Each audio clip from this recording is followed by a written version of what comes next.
میں نے اپنی سروس شروع کرنے کے بعد پھر دنیا ساری دیکھی، اس میں ولایت بھی گئے، امریکہ بھی گئے، ہر چیزوں کی. لیکن پھر میں ہی اس طرف میں آؤں گا کہ جو آپ کہتے ہیں نا، میری جنریشن جو ہے، ہم نے پاکستان بنتے ہوئے دیکھا، پھر اس کو ٹوٹتے ہوئے دیکھا، اور آج ہم میں سے جو ابھی زندہ ہیں ہم اس کو بکھرتے ہوئے دیکھ رہے ہیں. اور میں آپ کو بتا دوں کہ اب یہ ملک نہیں رہا. یہ آج میں بالکل بڑے یقین سے کہہ رہا ہوں، پاکستان از نو لانگر اے اسٹیٹ. یہ ایک علاقائی گروپ ہے، راجدھانیاں جو ایتھنک اور لنگوسٹک بنیادوں پر، یعنی لسانی اور نسلی بنیادوں پر اس ملک کو بانٹ دیا گیا ہے. اور ہمارے دو حصے جو ہیں بلوچستان اور پختون، وہ ان کا ہم سے بنیادی ذہنی تعلق نہیں ہے جو میں آج یہ سوچتا ہوں. وہ دونوں، وہ افغانوں اور ایرانیوں اور ان لوگوں کی وہ جو ہے نا ایک لیگسی ہے وہ، اور ان کی ذہنیت نیشن والی ہے.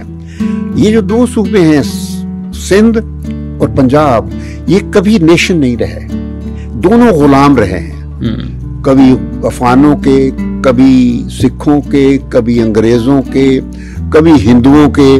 تو یہ ایک غلاموں کی یہ نسل ہے جو چلتی آ رہی ہے، اور کنورٹس ہوتے رہے. مثلا اسلام آیا تو پھر ہم لوگ مسلمان یہاں ہوئے نا. مثلا میرے جو بزرگ تھے سارے، میں سوچا کرتا تھا کہ ہمارا جو کھیڑا گجو خان کی حویلی تھی، ایک ایک دیوار اس کی، یعنی آپ یہ یقین مانیے اس دیوار سے لے کر اس میز تک ایک ایک دیوار تھی اینٹوں کی بنی، اور 3 ڈیوڑیاں ہوتی تھی اندر جانے کے لیے، مغل سٹائل اس کا. اگر میں اس کی اب گیٹ ویٹ دکھاؤں، جس طرح چبرجی کا گیٹ ہے اس طرح ہے بالکل. تو میں سوچا کرتا تھا کہ میرے بزرگوں کی یہ کہاں سے آ گئی. تو میں نے ریسرچ کروائی، ہندوؤں کے پاس جا کے میں نے سب چیزیں پوچھی، وہ لکھ لیتے ہیں ہر چیزیں.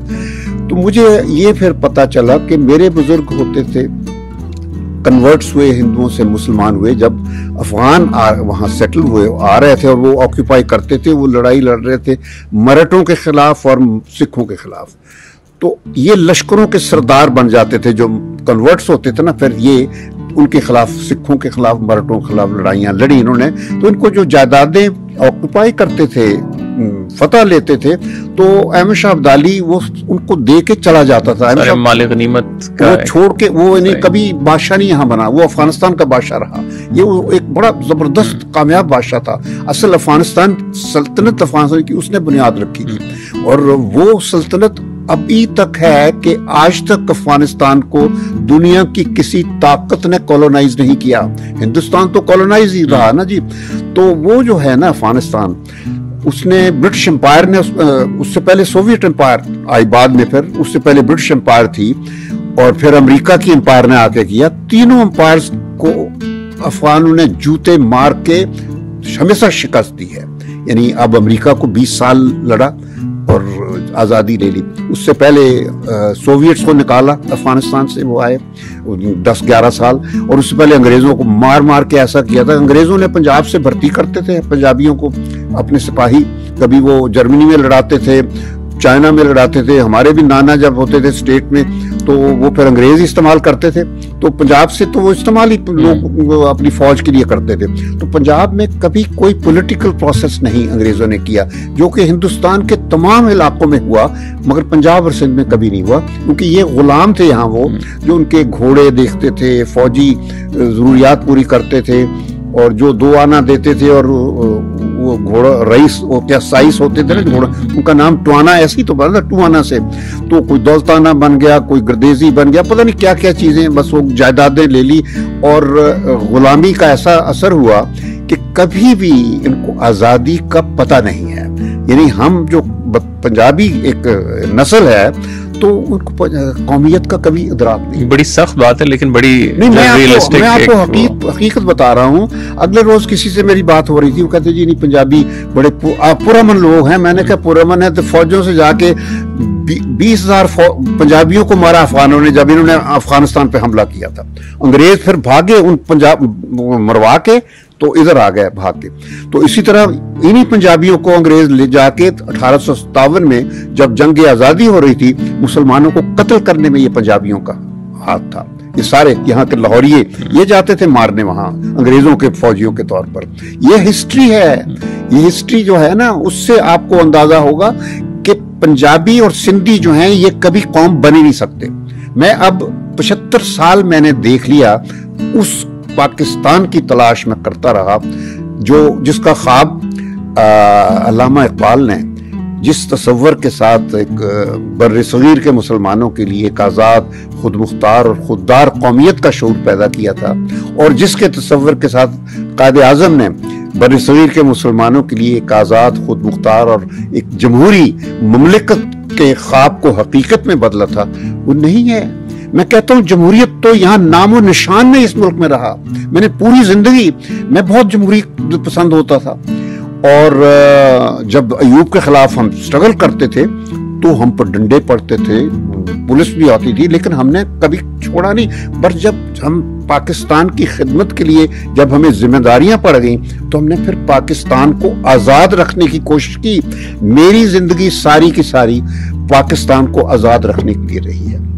جھوٹ بولتا رہے کہ ہمیں وہ باہر دنیا میں عزت پاکستان کی رکھنے کے لیے ہم کہتے تھے کہ ہمارے ہاں سب اچھا ہے، لیکن جو ہماری اکنامک ڈپلومیسی تھی وہ ساری کی ساری یا قرضے لینے پہ تھی یا ہمیں مدد دے دو. اور شروع سے میں پیرس کا وقت جو ارلی 70s میں وہاں کنسورشیم کے اجلاس ہو رہے ہیں، کبھی یورپین سے بھیک مانگتے ہیں، اور یہ اس وجہ سے ہے کہ پہلا ٹولہ جو سیاستدانوں کا تھا جس نے پاکستان کے 47 سے 56 تک وہ کیا، اس میں بیسیکلی بنگالی وہ بڑے پرخلوص بندے تھے پاکستان کے، اصل پنجابی سندھی تھے جو کہ ٹانگیں کاٹتے تھے، ان کی سازشیں کرتے تھے.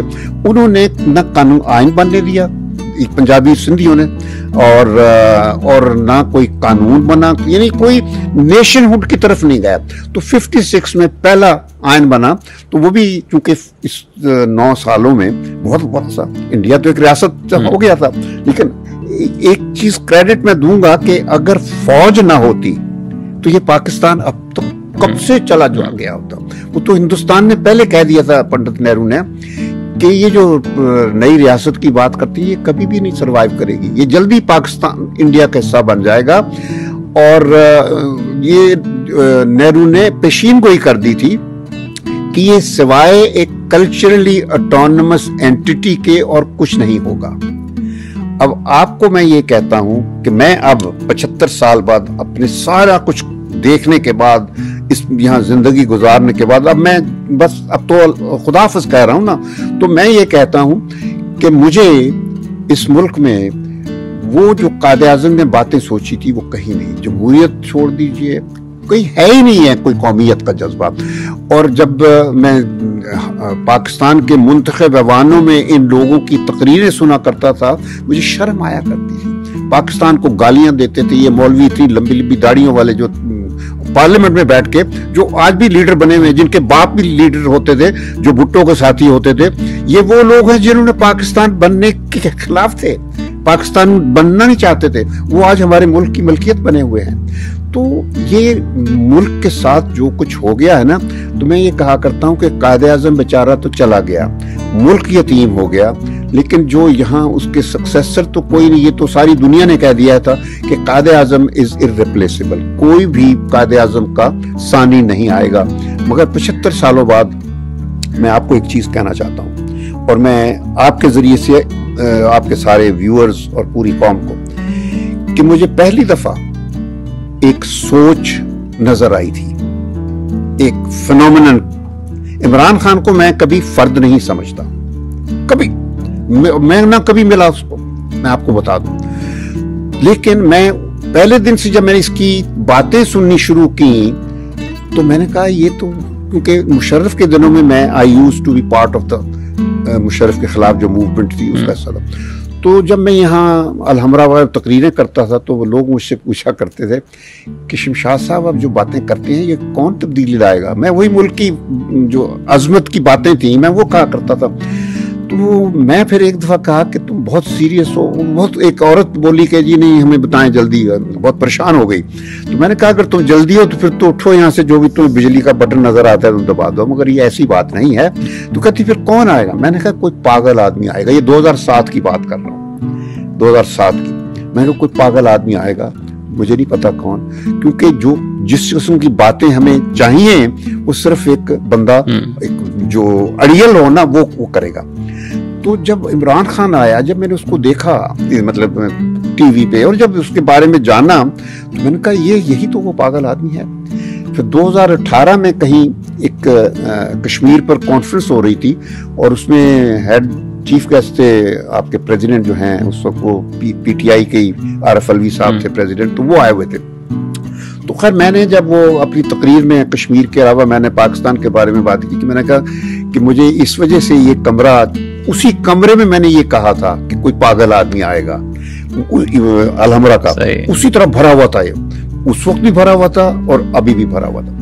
تو میں نے کہا کہ بالکل مجھے آج وہی یاد آ گئی ہے جب میں نے کہا تھا کہ پاگل آدمی آگا, اور میں نے کہا وہ پاگل آدمی آ گیا ہے.